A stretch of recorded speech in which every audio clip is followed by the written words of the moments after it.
Now, the iPhone 12 mini is turning 4 years old this year, and despite the hate that it received, I kinda liked it.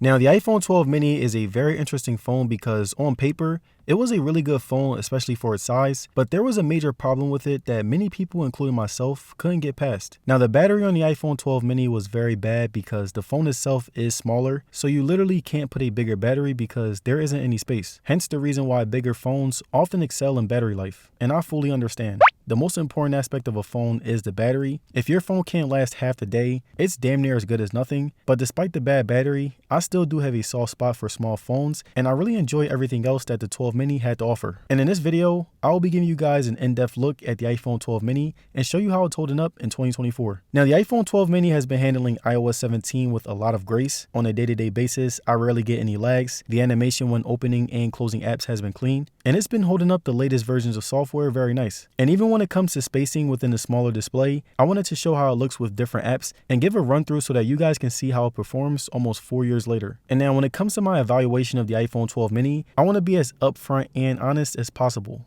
This is the worst battery that I have ever used in my life. And the most surprising part about the poor battery life is that I wasn't even doing much on it. I wasn't shooting videos, I wasn't playing a ton of games, and I wasn't trying to push the battery to its limit. All I did was scroll on social media and text friends and family, and it would be dead by 1 p.m. Power saving mode was in full effect when it came to my 12 mini, and as soon as I woke up, I will put it on power saving mode to get more juice throughout the day, and it will only extend my battery life to about 3 p.m. So 2 extra hours of battery life from putting it on power saving mode was pretty mediocre for me personally, and I'm glad that Apple somewhat fixed the really bad battery life with the iPhone 13 mini. And now when it comes to screen time, I will average about 3 to 4 hours, and it has gotten this bad due to the battery being very small, fitting into this tiny frame, and the battery health went down to 85% since I bought it. The charging on the 12 mini gave me the exact same experience as my iPhone 15. I used my 30-watt charger, and I was getting an hour and a half till I hit 100%, and this is when my phone is on 10% or lower. So in hindsight, the iPhone 12 mini has given me arguably the worst battery experience, and I personally would recommend the iPhone 13 mini if you want a smaller iPhone with a better battery life. Now, looking at the design of the 12 mini and how it's been holding up,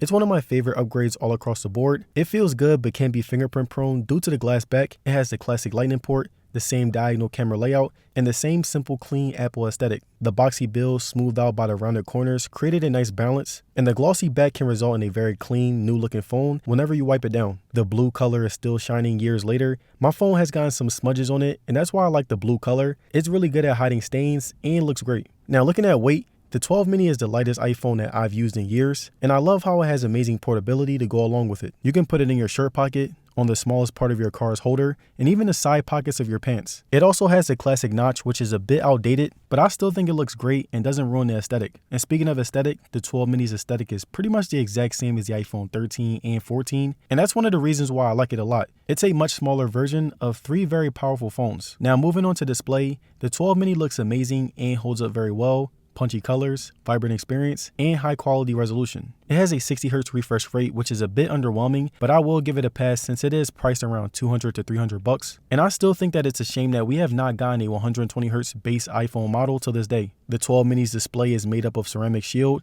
The durability is the same as any other base model iPhone since it was able to survive a few of my hard drops on a wooden surface, and it has yet to have a scratch or a crack, so it does work to a minor extent. The premium look is the best attribute that this display has. The colors popped, the smoothness was apparent, and like most iPhones, it was visually stunning. The brightness is pretty good.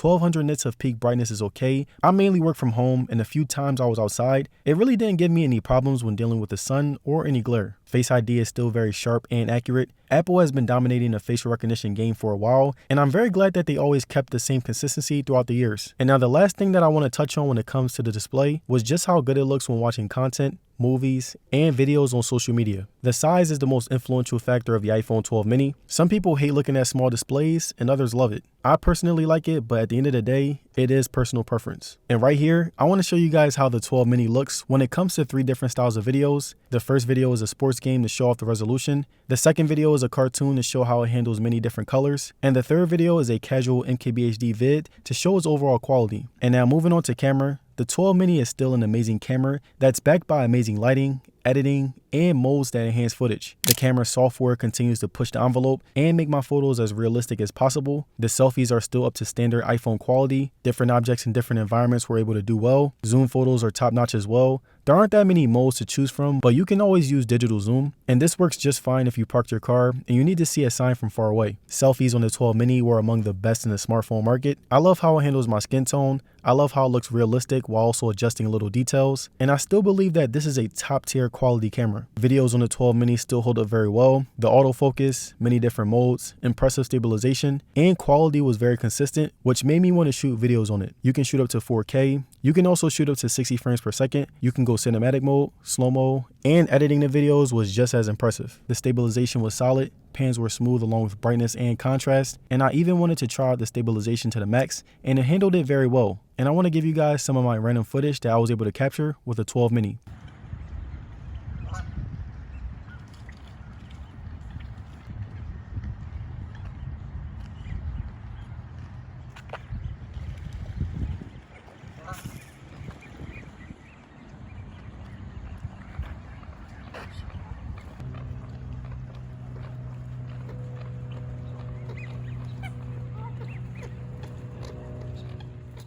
And alright you guys, that's it for my review on the iPhone 12 mini. It's a phone that I would totally skip out on since the iPhone 13 mini exists, and trust me, it is a good phone, but the battery is too underwhelming, which basically makes it less and less usable since I can't even make it through half the day. The 12 mini does have some great deals though. I see it go on sale for $200 to $300, and you really can't beat that if you're looking to get a second phone or work from home. And let me know down in the comments, would you buy the iPhone 12 mini? And if so, why? And if you guys enjoyed the video, don't forget to like, share, and subscribe. And I'm going to see you guys in the next one.